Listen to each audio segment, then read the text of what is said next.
Hi, everyone, and welcome back to my first season. I came across my guest today when he kept posting one great Club Med picture after another online in the various XGO Facebook groups. Fun fact about our guest, when he was younger, his best friend's father ran Madison Square Garden in New York City, and he gave them tickets to sell in front of the venue.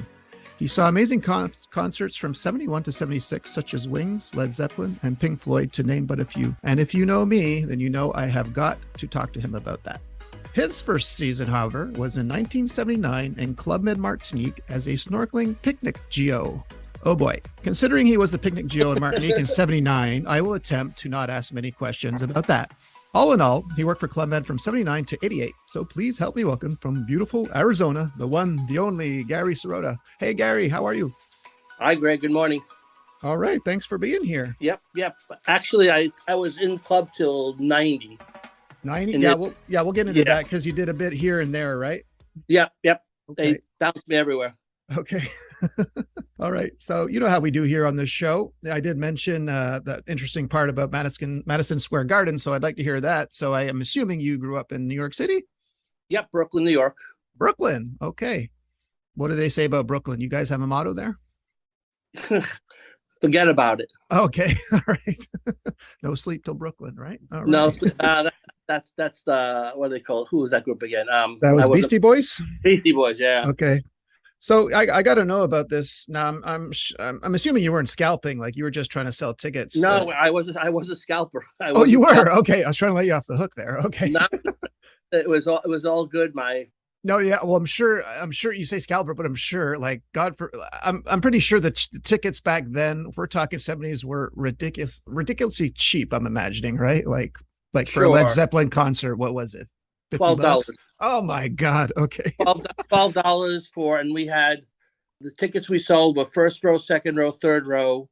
And I was given each night whatever I made. And then we went to all 6 nights of Song Remains the Same.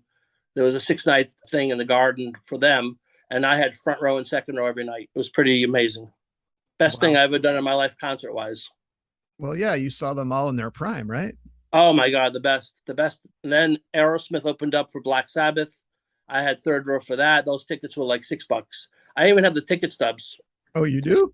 I kept my stubs, yeah. Those are probably worth a small fortune now, I'm guessing. It's just more for me than anybody else, but it's helped me out in a couple of situations over the years with other groups I know. Okay. So now, were you in school or were you working when you heard about Club Med? How did it come about? School? That's kind of a joke. I don't know. Okay. I wasn't the best of students. What can I tell you? Okay. But I got hired to Club Med when I was like 17 and a half. And I went for the interview in Manhattan with wait, back me up here, Gary. How did you find out about Club Med? Who told you? Like, or did you see an ad? What happened? Honestly, the funniest part of this whole thing is I got sick around 17 with mononucleosis. And I said, I got to get out of here. I got to get out of Brooklyn. I got to get away from my parents. I was really not a good son, kid kind of thing. I needed to find it out. So I taught myself French while I was barricaded for 6 months in a room. And then one day there was a commercial. Never been to Club Med because I was too young. And said, that's for me. That is exactly who I am. And I got to go there. Commercial on radio or TV? It was basically radio. And then there was a TV commercial, those old beautiful commercials that showed beaches and these gorgeous places. How did you teach yourself French? Because I speak French. How did you do it? I just took some books. I teach yourself French books and started learning verbs and grammar. I'm pretty smart with things like that, and sat for 6 months just repeating myself and trying to come up with the accent. And it's still a work in progress, I would guess. When you applied, were you applying to New York City? Like, is that where the head office was? Yeah, it was 57th Street. And at the time, the interviewer was this wonderful man, Jean-Luc Ozian-Chapon, and Serge Trigano was part of the interview too. Serge Trigano was part of your interview? Yes. Wow. What a nice man. What a wonderful man. No pressure. No. I didn't know who he was, so it was no pressure. I didn't know who any of these people were. Did you know what you were applying for, or you were happy just to do anything to get in? I said, I'm ready to go anywhere you want to send me. And the funny part of the interview is I showed up in shorts, flip-flops, and like a Hawaiian shirt. My hair was very long at the time with a feather earring.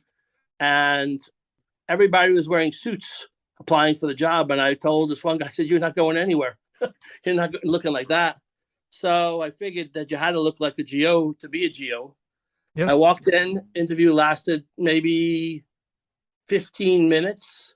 I did have a bartending license because I went to bartending school, because school wasn't for me like real school, like high school kind of thing.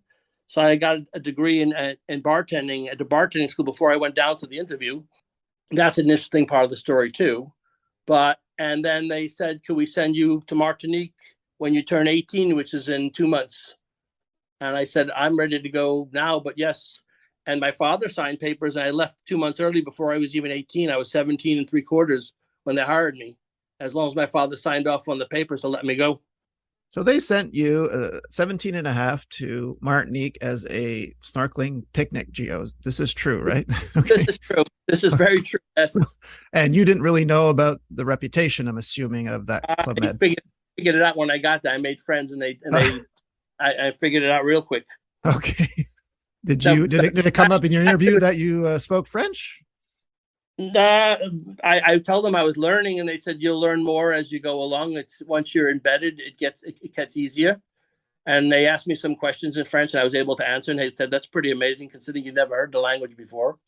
So it was probably one of the best and better interviews of my life, actually. You arrived in 79. Do you remember anything about your arrival? I mean, the actual arrival. Yeah. Like to this day, do you remember Yeah, everyone? I remember that, and unfortunately, I think they've gotten away from that, but I know they have. When I got there, there was all these GOs and Parios, and I had my luggage, and basically they were meeting the arrivals. I was with GMs, and then once they knew who I was, that I was there for, they shuttled me off to the side. The chef de village was Jackie Amsalag, and I also made a good friend with Mimi, who's always on the sites, and we became friends out there. And it was such a good first season that we just continued on, and it was something that I stayed a long time for. But I do remember arriving at the village, and it was a festive, like carnival every moment. It was pretty wild. Did you have any kind of culture shock, Club Med culture shock when you arrived with all those Europeans? No, I felt like I belonged. Actually, it was a weird situation. Just if you ever go somewhere and you never been there, but you felt like you've been there. So Okay. Well, yeah, but wait a minute. So at 17 and a half in New York City, you saw a lot of topless women running around. Is that what you're telling me? No, in Manhattan. I saw a lot of things in Manhattan. Oh, okay. Oh, that's true. Yeah, when you look at photos of New York in the late 70s was wild. Yeah. The whole city was You're right. wild. No, you're right. Yeah, I almost forgot because now Times Square looks like a Disney version of no Times Square in the 70s. So no, you're right. I've totally forgot about those photos. Yeah, you had 10th Avenue people walking around in high heels and no clothes. I mean, yeah, that's right. No, you're right. I stand correct. So you were well suited for Martinique already. Okay. Yeah. Plus, it was just I was always around wealthy people. So even when I was 16, well, we'll get to that, but I was hired by some pretty significant people because I wasn't going to school, so I had to find work, to do things. My father said, "If you're not going to go to school, find money." He was very, very strong. We're a Jewish family, and brought up on good work ethic. Now, were you trained by someone when you get to Martinique? Were there two of you doing snorkeling picnic? Yes, I don't remember who the person was with me. I've been searching for people. I've met a couple people along the way, and a couple of people that I remember. But that's 79 to now is a very, very long time ago. Yeah. No. I was just curious if they threw you really into the deep end when you got there, or you had someone to show you the ropes. I believe there was some sort of like 1 week training where you kind of went around. So if the other person was sick, you could pick up where they left off. And then the games began. And then that got interesting. Are you talking about picnic games, or are you picnic games? Picnic games. Yeah. And I do remember in Martinique, the picnics were on this beautiful, beautiful beach where we had these private parties. And I remember the trees were growing out of the cliffs upside down. I would like to go back to Martinique to see that place because it was really, I don't even know if the hurricanes have taken them away, but we went to this place where the palm trees, the roots were growing to the sky and the palm trees were upside down. It was just spectacular location. Nice. Are you sure no one was putting anything in the punch, Gary, when you were looking at these trees? Okay. Yeah, I remember that as it was yesterday. That's what I do remember. Okay. Now, and Punch did have things in it eventually. Yeah, I used to make that punch in Martinique. Yeah, yeah, the punch did have things. Used to make it in a barrel. Yes, the barrel was still there, but the same barrel I used was the same barrel you was using, probably. Probably, yeah, you're right. Now, did they throw you up on stage right away? Were you a good dancer back then? No, since they had me doing different things, I really never ended up in the shows for a lot because they knew I had a bartending license. So when I wasn't doing picnics, it was kind of like a hodgepodge. Like if you did the snorkeling and picnics, that couldn't just be your only job. Especially Jackie Amzalog was a very strong chef de village, and he says, "Well, you have a bartending license. Let's just put you in the nightclub at night because that's what you really do." And then I had like two jobs. I was like Geo Bar and snorkeling and picnics in the day because I had so much energy. To this day, I still have that energy. And so I sort of was like a double geo. So I worked in days in the picnics, took a nap when I got back, and then they sent me off to the nightclub at nighttime. And you really didn't do the shows when you did the nightclub because you had to prep for when the show was over because everyone came to the nightclub right after the show. I mean, they went to the main bar, and then people started wandering towards the nightclub. Did you get adjusted to the 7-day work week? I probably could do it today. I Oh, probably could. really? Yeah, it's one of those energy, ever ready bunny kind of things. How long was your first season at Martinique? Were you there a full season, Full 6 months? season, 6 months. Yep. And Okay. then they asked me, do I want to? They always ask you in your first season, how was it? And like Jackie says, do you want to go somewhere else? I said, where's the next place? And then they sent me off. Looks like you didn't go far. You stayed in the West Indies, right? You go to Guadeloupe? Right. They gave me a week off. I jumped into Miami, I believed at that point, because I was dying to get some supplies, clothing, and things like that. And then they jumped me down to Caravel. And Chief of Village name was Rocky? Rocky, yeah. Rocky, okay. I see he's still around, and I keep track because I'm involved these days. So I see he's still around. He has not been well, so I felt bad for that. But I do see he was still around. Now, back then, was Caravel, was it family, singles? What was it? Oh, no, singles. Martinique with a half a steroid. Oh, really? Okay. Yeah, Okay. it was pretty wild. That was more wild. Actually, I think Caravel at that time when I got there was more wilder than Martinique. Maybe because I was younger in Martinique and it wasn't. I was a little scared of everything. Like you don't want to do anything wrong to get fired. And I heard from people if you do one thing wrong, they stick you on a plane and send you home. So you kind of like watch your P's and Q's not to get ever fired because respect is everything. So you get to Guadeloupe in 8081. You're at the bar. Were you at the bar full time or were you now doing snorkeling on the side? No, that was that. I was full-time bar at that point. I did main bar and then the nightclub bar. They always liked me in the nightclub because I didn't like to sleep. So they said, this guy doesn't want to sleep, so put him in the nightclub because he'll be there till 4 a.m. with everybody. And that was a fun place to go. The GMs were awesome. The adventures were awesome in that village. I can't really say what the adventures were, but they were good adventures. Were they trying to tip you, the GMs, when they got to the bar to get your attention? Tip? No. There No? was Okay. other forms of tipping. Okay. Got it. Okay. Without being specific, but there was yeah, this was the early 80s, listeners. Okay. It was a different time back then. Okay. We're talking 1980. Absolutely. Was there a big change from 79 to 80 or you couldn't discern it? It was still pretty wild. The wildest kept going. Okay. The 80s as a whole, up till around 86 or 87, was still pretty wild. People were loosey-goosey, and the morals of the world were pretty wild. I mean, everything was out. Everything was up for game. Okay. Now, before we go, is there any funny, appropriate, like quick story you got from Martinique or Caravel? I mean, obviously that you could share here. I can keep it clean. Yeah. Oh, it has to be appropriate. It has to be appropriate, Gary. Okay, well, there was a woman who came down, and she kept coming down every couple of weeks with her daughter to be in Club Med, and usually she'd bring the husband. So she shows up. Then she starts showing up without the husband and the daughter, and I guess they went home because she was dissatisfied and got divorced, and she became like an honorary GM for a month, so she could I don't know, have fun. Get Lots drinks of at the fun. bar. Get drinks at the bar because Yeah, yeah, I hear you make a mean Long Island iced tea, right? Okay. yeah. And Okay. adventure with the geos, the adventure life with the geos with us. So they were that was interesting to say the least. Some But of them wanted to take you home with them, but that's like we were like a teddy bear or something. I said yeah. that doesn't work like that. No. All right, let's jump to your because I see you do Copper After Paradise. So I'm interested in Copper because how I mean, obviously That was awesome. You love That Club was, Med also for the weather too, because New York gets pretty cold as it does in Montreal. So did you want to go to Copper? yes, I did Oh, you actually. did? Okay. Yeah. Basically, I wanted to be with. I heard Silvio de Bortolino was one of the best legends you could work with, and I wanted to go with him. So basically, I got assigned there, and it was just a break from all the summer stuff. And I always liked to ski as a kid up in upstate New York. So it gave me a chance to go and really do the real mountains of Colorado.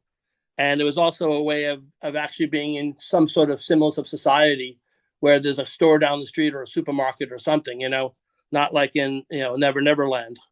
So, and I was bar there too, did main bar and then nightclub bar, and had time to ski during the day, which was awesome. And I used to run, instead of the picnics, we turned the hot tub into the hot tub parties at night with the punch. Wait, So that was interesting. you put punch in the hot tub? No, we had punch. We had kegs of punch out by the hot tubs How in big the was evening. this hot tub? Oh, pretty big. It sat 16 people in Copper in the back. Really? Yeah, Oh, and we okay. have everybody was in their little bathing suits, myself included. And occasionally Silvio would walk out there. We actually got him out with me and three girls in our bikinis, and he's in a ski jacket. And I have a picture of us in the snow, hanging around in the snow like that, because you go to the hot tub, you're burning up, you go out in the cold and you cool down, and vice versa. This was Silvio Di Bortoli, the chief of village? Yeah, Silvio de Bortolo. Yeah, he's a wonderful man from Switzerland, and been friends with him for many, many years, to this day. Okay. Now, did you ski your butt off at Copper that Oh season? yes, yes. That was really a fun season. We were a fun group of people. There was a future chef de village who worked with us, which was Guy Thomas. Pierre Habil was our animator, and we're all still friends to this day. And it was just a fun. We had a lot of Mexican people, wealthy Mexican people, coming up in spring skiing, and so that was kind of interesting that they came up and they didn't really know how to ski, but they knew how to drink. So it was, and especially the altitude in Copper, people would drink the first day and you'd see them collapsing in the lobby, which was like we were telling people you're not supposed to drink for day 1 or 2, just water and tea or coffee, and they were just banging away at the alcohol. All right. So if you're in Copper, am I right? Is this 1984 that you arrived there? Do you Um, remember? Or yeah, around that time? right after Paradise, they sent me into Copper. All right. Now, because I want to place this in time. Were there snowboards yet on the slopes yet? No, no. Actually, in Copper, if any one of our geo friends know, Copper at that point did not have the back bowls open. You could only do the front bowls. So a lot of people would go to the back bowls, and I ventured once in a while with somebody. As you ski every day, you get better and better and better, and that was kind of fun. They did, a lot of the guys did helicopter skiing up on the avalanche ellipse. I wouldn't venture to that, but it was just a wonderful village, beautiful, beautiful scenery. Too bad it's closed. How much did it cost to rent a helicopter there to I go don't. heli I ski? would. I know that the ski team used to go up there, so I Okay. don't know. All right. So let's jump to Cancun because I see you follow Silvio to Cancun. Yep, And again, this is probably mid 80s that you're in Cancun, I'm guessing, like yep. 84, This is 85. about 80, 85, 80. No, Yeah. probably yeah, somewhere in there. Yeah. The time get messed up for me. Yeah. No, no, that's normal. That's normal. Now, did you like Cancun? Oh, I love Cancun. I can't wait to go back. I'm going back this December for a mini Geo reunion, so that's going to be kind of fun to go home. And there's actually one of the bar guys. His name is Daniel, and Yes, Daniel has been there for 40 plus years. that's right. And it's going to be fun to see. He's still working there? Oh, absolutely, Oh, wow. he's a legend in his own mind over there. I'm sure. No, no, he's definitely a legend. That's the one you should interview. He has stories. Yeah. As soon as he stops Club Med, I will. Even though So this I is go with Joey up appropriate. there. This is And this appropriate, is everyone. interesting. At this point, I hook up with. I'm on the bar still, and I meet this amazing, amazing chef de bar that had been. I would say at that point he's probably in club 25 years. So he's another legend in there called Omar Bouzba. And if you could imagine a Moroccan person who acts like Robin Williams, it was so much fun to be with. It was hysterical. And his wife was Katie, who I'm still friends with, and she was from New Caledonia. So to me, this at this point is very international. We're meeting people from Morocco, Switzerland, not the normal Brooklyn thing in my past life. So I would say, just as a point of fact for everybody, if they say it didn't, they're fooling themselves. Club Med changed all of us in any form or given thing. So this Omar Bouzba really put me in tune that I want to become a chef de bar because I love doing the cocktail parties. The setups were kind of annoying, but it was so creative, and that's why I enjoyed it. You can do these cocktail parties, funny drinks, make people, it was just, and it was a wild time in Cancun too, really wild. And did you become a chef de bar? Eventually, yeah, I did Oh, okay. actually. Do they do a stage for that, or it's like? I did a stage in Normandy for 6 months in some castle they sent me to. Oh, And some nice. of the guys who were chef de bar goes, "How did you do that one?" And I became friends with a responsable out of Miami. His name was Patrick Wotele, and we became friends in Copper.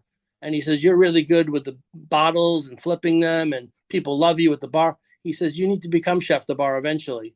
So Patrick took me under his wing, and there's a story with him too that's pretty neat. We can get to that if you like to. Yeah, So yeah. the stage was in Normandy, and then eventually Club Med at one point in 79 and 80, like Martinique, Guadeloupe area, there was no codes for the bar. You just poured what you want. And well, that's not a way of running a business because at the end of the day, Club Med is still a business. So we put together the code, which allowed for the bartenders to have a certain dose amount for each liquor so that the company become profitable on the liquor because that's really between that and the boutique was the only place they were going to make money. Now you say code. So this is when you, I It's believe, when actually, you're it's actually pouring. Yeah, there's actually a book. I have a book in the house here, a couple of books, but there's actually a book of all the drinks and how much is supposed to go in each drink so that they have so the econom could price out everything when they're doing their inventory once a month. And Okay. eventually I became an ed econom, but that was not my favorite thing to do.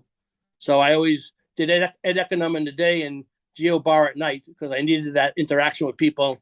And econom people generally, or just generic people, generally don't deal with the people. They're behind the scenes, and I'm more of a front of the people kind of scene.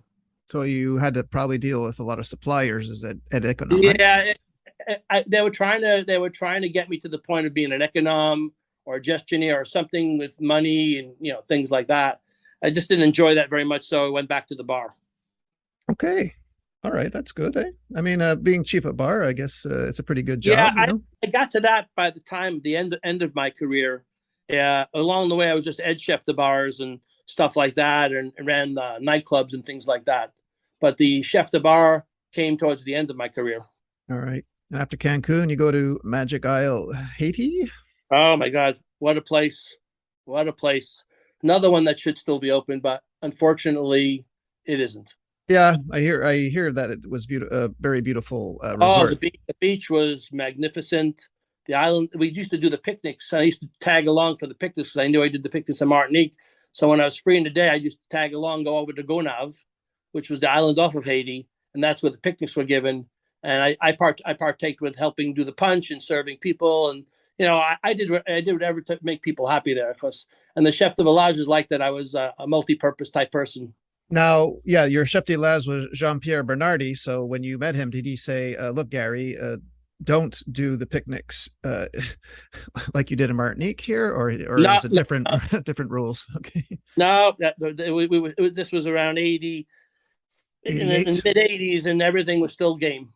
Okay, wow. All right. Was it a family village or couples? Magic Isle, Haiti? Do you remember? I believe we were still singles, Wow. Okay, considering who our guests were. everything was still singles back then, right? Okay. Yeah, and we had lots of lovely villages that unfortunately had closed, like Eleuthera and Bahamas, and then you had Bermuda. There was St. Lucia. There's so many villages that they closed, which is just sad, very sad. Yeah, yeah. Beautiful villages. That's now everything's family, and there's only one singles resort left, which is Turks, right? So it's the opposite now. Yeah, that puts us in a predicament with other things I'm doing now. But yes, Okay. All right. I see you go to Sandpiper. Now, did you want to go to Sandpiper?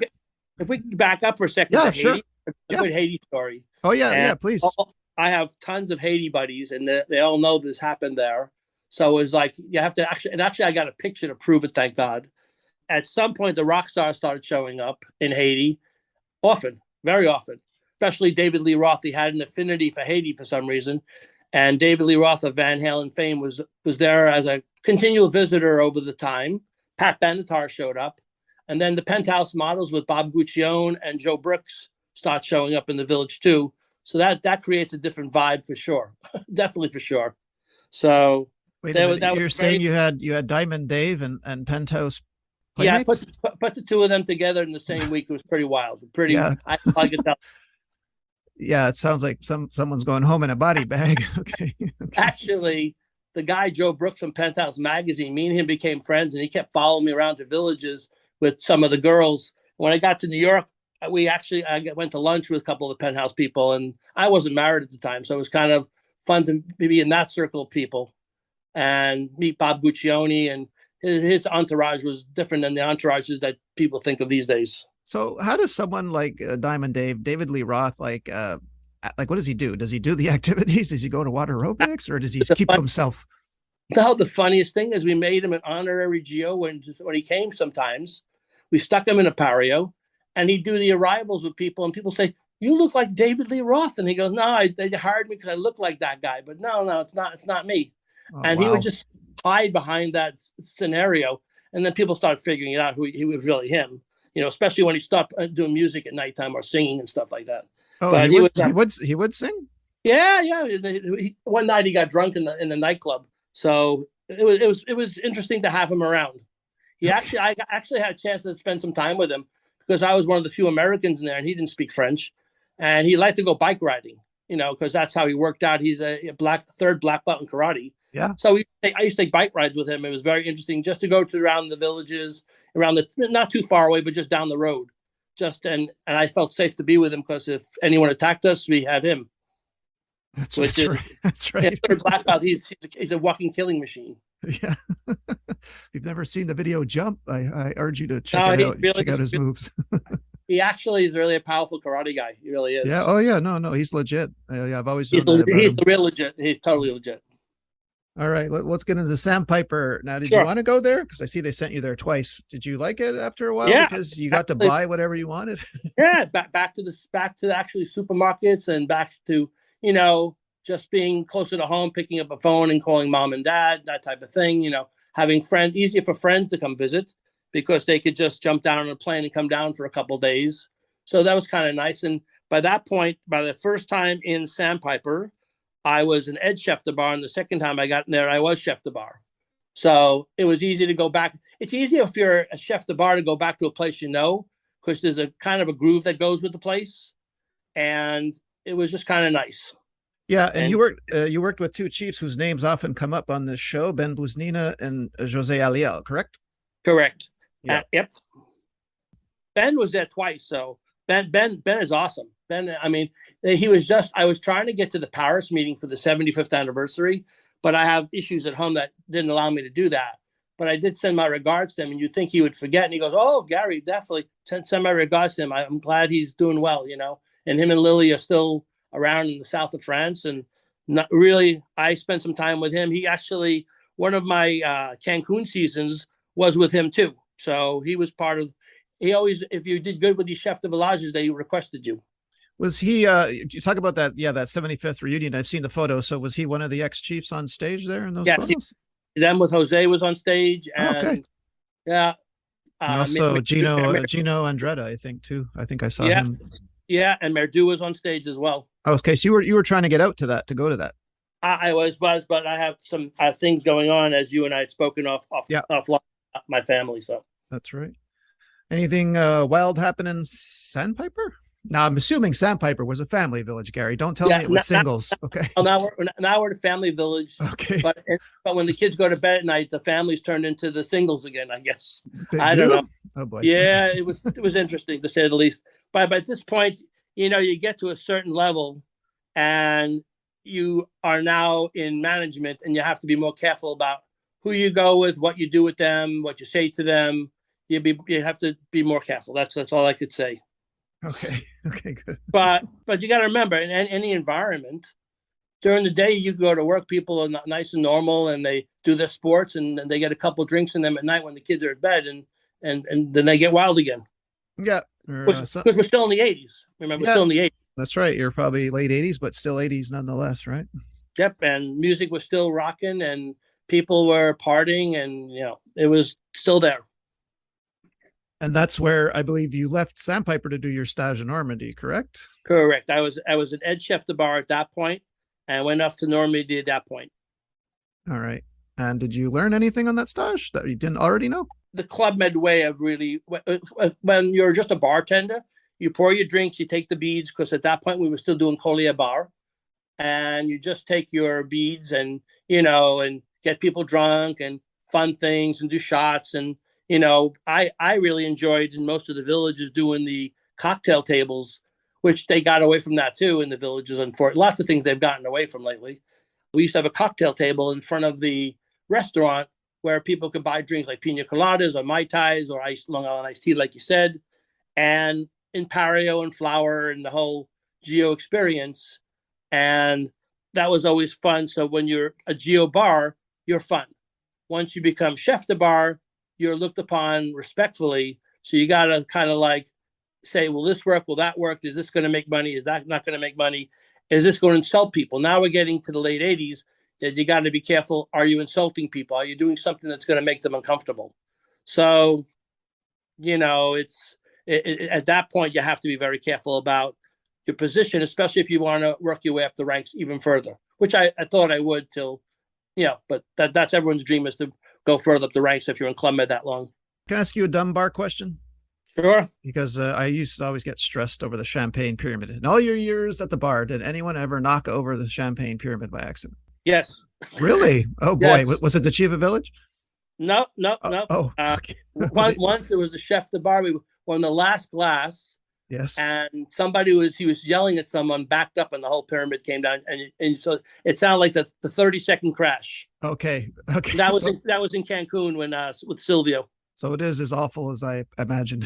Okay. Yeah, and then you have to clean the glass up, and it's too bad they've gotten away from what I've seen. I haven't gone back till this December, been my first time back. Well, not really, but I ventured in once into Paradise Island when I was staying at Atlantis with my company now, and I wanted to see if I was missing something. You get that thought after 30 years or 25 years, and went in, and the chef de village knew who I was, the staff knew who I was in the Bahamas. And I spent the evening in there, and it was melancholy. It was really nice. Who was the chief? Who was the chief there? I would be lying to you if I told you. Okay. It was there a while ago in my brain, but it went away. Well, are we talking, was it around 2002, 2003, or before that? I was in Atlantis with my company, who is Prudential now. 2000, it was after the towers fell. So we went in for our major meeting conference, 2004, 2005. Okay. All right. Okay. Now, can we talk about one of my favorite places that you worked at, that I worked at too? Okay. So you worked in Eilat, Israel, which happened to be my last Club Med. And I thought that was truly the most unique Club Med out of them all. Would you say so? Very special. Very, very special. Special guests. Special. I believe if you got chosen to go there, you were a special geo. I really do. Because not everybody ended up in Eilat. I mean, they asked for it, but they didn't go. They got chosen to go many places, but not that one. I just adored being there. I was with Andrea Livingston, who that's right. I'm going to see in December for have dinner with her. And it's been almost 35 or 40 years since we've seen each other. And we talk on Facebook, me and her, and we're looking forward to seeing each other again. Is she going to the reunion in Cancun? No, she lives there. Oh, okay. Oh, that's right. Yes. Okay. Yeah. She lives in Mexico. She moved north to Cancun to like a nice area there. So she's going to pop in one night. Oh, that's nice. Yep. Wow. So I enjoyed about Eilat, and it was kind of my last season, but they had, when I was there in the beginning, they needed somebody to do bar for 2 weeks because somebody was sick. So they asked if I'd go up to Arziv. So I went up to Arziv for 2 weeks, and that was kind of the most interesting, weird experience, because you'd be partying in Club Med, and hearing the missiles blowing up on in the heights above you, because Yes, they were at war at that point. that was the only Club Med with a bomb shelter, I believe. Yes, yes. So that was troubling to say the least. But along the way, you got to see Israel, you got to see Jerusalem and Tel Aviv. There was a nice excursion. So Yes. if you had some time, you could pop out, to do stuff. But I have some pretty great experiences out of Iraq because I was chef de bar there, and the staff there was Mauritian, and to this day, I'm friends with 3 or 4 of the Mauritian guys on the bar, and one of the bakers that we still talk to this day, and Facebook's allowed us all to reconnect again, which is for only the positive thing that it possibly does is put us all back together again. And good Elat story if you want. Yes, please. So American Express comes in, and Andrea says they want to do a cocktail party. And I swear I've lost my pictures because along the way things get stolen. I lost some luggage in Germany at one point, and a lot of my pictures and Geo T-shirts disappeared. And they wanted a cocktail party for 700 people in the Valley of the Moon. Do you remember that place? I do. Yeah. So they wanted the cocktail party on the cliffs over there at sunset with music and food and liquor in the Israeli desert. And Andrea says, can you pull that off? I said, I can absolutely pull that off. I said, you just got to give me the time to pull it off because you were moving material from village 5 miles up into the mountains there. And we have to protect it at night because you don't know if the Bedouins are going to come and steal everything. So we'd set it all up and they could steal it. So we actually had to camp out in the desert for a couple of nights till the party. And then the food people had to bring trucks with the food up there and chafing dishes and tables. Big deal. Major big deal. I guess they must have been charging sweet penny for that one. And we pulled it off. At sunset, the cocktails were going. There was live music up. They had a local Israeli band coming in, and it was a good party. I asked Andrea if she has the pictures, and I think she does, actually. And then back then, do you remember, because you were Geo also, right, Craig? Yes. Remember the fire shows in the pool? Oh, yes. Like the fire shows?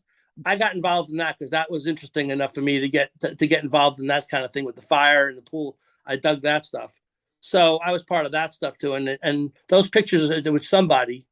And there was a very nice theme in Eilat, which was Middle Eastern, the food was different. The whole vibe was different. The bar was even different. The bar was either they were really nice people or aggressive people. It was not like the American zone where people came to the bar and they were very nice and they wanted to have fun. And these people tended to be a little bit aggressive, yes, especially with their friends and their wives and their girlfriends. Yes. Yeah. I had explained that. I didn't know what was going on. The same thing happened to me. And, because, like in the States, everyone has a boiling point, right? Like it might take you a minute or two to get mad. Right. And in Israel, I thought they got mad very, very fast, like in 5 seconds. They would, you'd be on the street going to pick up supplies in Eilat and you'd see a guy jump out and start screaming at a cop. Yeah, exactly. Yeah. And the cop yells back, and they don't arrest anybody. They just yell at each other. That's right. It's like a form of talking, right? It's like don't take it seriously. I did some silly things at the bar, and one of the Mauritian GEs said to me, he said, "I can't really say what I did, but I got so annoyed with I call them they were kind of like the Italian people in Brooklyn, like the mafia types that was like boisterous and very loud." And in Hebrew, a cappuccino is called cafe afuk. I put a spin on that one. Okay. And a very quick Brooklyn accent, so they would never get what I was saying. And okay. Someone's going to pick up that one day, Gary. Someone's going to get you and kill you. Did you speak Hebrew then, or do you? No, I didn't. Being Jewish, I did not speak Hebrew, but eventually I ended up staying there at some point. Did you get teased about that? No, in Israel, if you're Jewish, they love you. Jewish is Jewish in Israel. That's right. They don't discriminate if you're a good one, a bad one, a blue one, a red one. There's no discrimination on that. That's right. And after Israel, I see you go to St. Moritz, right? Yeah, I did some fill-ins. Okay. And at that point, I was tired. It was long. It's not a bad fill-in, right, Gary? I mean, if you're back home in New York, they go, "Would you like to fill in St. Moritz?" That's not so bad, right? I mean, it was a fill-in, and then Vittel was a fill-in, and Tahiti was a fill-in, and after that, I went back to Israel because I had an Israeli girlfriend at the time. And she says, why don't you come hang out here and see what happens? So This is instead of in going home, I Tel stayed in Israel. Aviv. Tel Aviv, yeah. Okay. So Oh, she says, nice. she said there's this thing called Aliyah. Yes. So this is a funny story. So I'm with her. She was a geo also. And her father was a Mossad agent, but not like just a regular Mossad agent, but like a really big Mossad agent. And the scariest person I probably ever met in my life. Well, yeah, I'm guessing he probably gave you the third degree, right? Oh, he was very, very crystal clear about anything happening to his daughter and what would happen to me. Very Yes. crystal clear. Yeah, you don't mess around in Israel. That's And one thing you then, learn yeah, fast. and if you stay there long enough, you start seeing this was the time of the Intifada. You start seeing buses blow up. You start seeing really weird stuff happen around you. So I decided to leave Israel at that point because it wasn't really a great idea to hang around for the buses to blow up while you're on it. Yeah. So then you went to, I guess, the calming, like Vitel, in comparison Yeah, I to, left. I left there. They sent me off to Tahiti for a little while, yeah. and that was that. What are, in no particular order, the three things you miss the most? I know it's probably more than three, but if you can give me just three, that would be great. Okay, the first is international friends. I've gotten a lot of them back, but that daily interaction with people from different countries, like Luxembourg and Belgium and Spain and France. Well, we were one big happy family, all of us. We call each other family, brothers and sisters, because we actually, just to put a point in here, and I know we're on a timeline, I believe, and I've been doing this kind of like weird thing over time with people in Club Med, we sort of have a special DNA. Because why would they hire us? They don't just hire anybody. It's not like going to Marriott. But when we were GOs, you had to have that special DNA to work 7 days a week, 12 hours a day. We had to get along with people. You had to like people. You had to you had to love GMs to make them satisfied. And they would come back over and over and over again, repeat customers. So I missed that interaction, daily interaction, having a coffee in the morning and speaking Italian or French or English or whatever was going on. It was that first part. Second thing I miss is the traveling. It was so interesting every 6 months to be plopped in a new country, new experiences, new friends. You had to be that versatile type of person. So I do miss that, because when you get into a normal life, that doesn't happen. You go on vacation. And the funniest part is when I work for my company, which is Prudential, in the back of my mind, I'm still a Geo in a Parry with a flower behind my hair, wearing a suit, doing business with people. It's really funny like that. So I miss wearing Parios every day as a form of uniform. That was so comfortable to get up and put a Pario on. And you're good till the evening. That's right. So easy wardrobe. I still have actually 20 Parios in the closet here. Okay. To be worn in Cancun again. They're in for something different this time. Okay. And the third thing I miss is actually that brothership. And I don't know, I think most of us would get that. There's a brothership and sistership between we'd always watch each other's backs. We'd always and in society you have friends, but not friends you live with, sleep with, eat with, drink with every day. It's just a different world. You have that with your wife or your husband, and your children, if you have children, but not the way we did it, not the way we were. It's that family. I always explain it to my friends who never been to Club Med or don't know what it is. There was two worlds going on. There was the world of the guests that came in on a Sunday and left on a Sunday, and they had their time and they had their experience, and then they left us behind, and we were that family left behind, almost like a co-op commune of people that loved each other. For the most part, I'd say 99% of all really cared about each other. And then the show would go on again, and then the show would turn down again, and this went on for years and years and years. And then you'd run into people that you were in one village with, and you saw them again, and the relationship got even better. Yeah, could not have said that better myself. Those are a great three. Club Med was a double world. It was the world of us, GOs, and what we did and how we kept our sanity. And then the world of the GMs that just had a viewpoint of us. And some of them wanted to become GOs, and a lot of them went home and became GOs. They stopped being lawyers and doctors and became GOs. Some people wants to be GOs and never became GOs, but they're honorary GOs because they spent so much time in Club Med. Okay, Gary, we're coming to the end, but before I let you go, I'd like to know if there's something else you wanted to say for one last time, or did I forget to ask you something you wanted to say? Well, the most weirdest thing that ever happened to me, and I'm still friends with lots of people, that I was unfortunately part of the Cancun destruction of Hurricane Gilbert in '88. That's right. And most of the GOs left. I had nowhere to go because when you become so embedded in Club Med, where are you going to go? Go home to mommy and daddy for 6 months? No way. And at this point, I was probably in my late 20s, totally Club Med GO embedded. And I stayed around to help the GMs that got stuck in Cancun. I stuck around for the cleanup crew, which I have pictures of the whole destruction down there that I've shared on the websites if people want to take a look. Wait a minute, Gary. You willingly stayed behind to help clean up after a hurricane? I willingly stayed behind because I figured it would be a kind of a cool experience to ride out a monster hurricane. Oh boy. Well, you should get some kind of medal for that because yeah. I didn't have a choice when I had to do it, but you had a choice. Yeah, there was a nurse in the village, and everybody knows her by Tinkerbell, Belle Brown, and she stayed behind too. And we all stayed behind that wanted to stay behind to help people. And we ended up that evening when the storm came in, we evacuated to the Americana Hotel. And the only thing I remember from that, two things.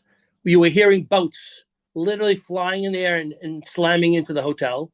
And then when the actual storm hit, you saw the carpeting literally get ripped up in the basement where we were, and just kind of like a ghost was under the carpeting. That's the only thing I remember of that stuff. And then we went back to the village. The village was flattened, just flattened. There was really nothing left except barbed wire. Many of us have been posting pictures of La Palapa, which was the nightclub there. And that was the most fun nightclub in the world. I mean, on a good Friday night or Saturday night, you could just see just about anything you wanted to see in that place. And again, this was 84 and 88. And then they rebuilt it. So I'm looking forward to going back and seeing what's there. I've heard it's gorgeous. Heard it's spectacularly gorgeous, and not what we had. But I'll have the viewpoint of old and new. Gary, this has been amazing. I really do want to thank you for sharing your story with us here today. So yeah, Gary, once again, thanks again, for sharing your story. We'll definitely stay in touch, and thank you. Really, that was so kind of you to do this today. Yep, I really enjoyed doing this. This rekindles lots of memories of great memories. Too bad some of the stories can't be told, but those are for in-person type of stories. Yeah, you can tell me when I stop the recording. Okay, sorry, people. Okay, sure, I definitely will. Well, everyone, that was Gary Sirota, okay, from Arizona, and we'll see you all next week. Bye. Say bye, Gary. Bye.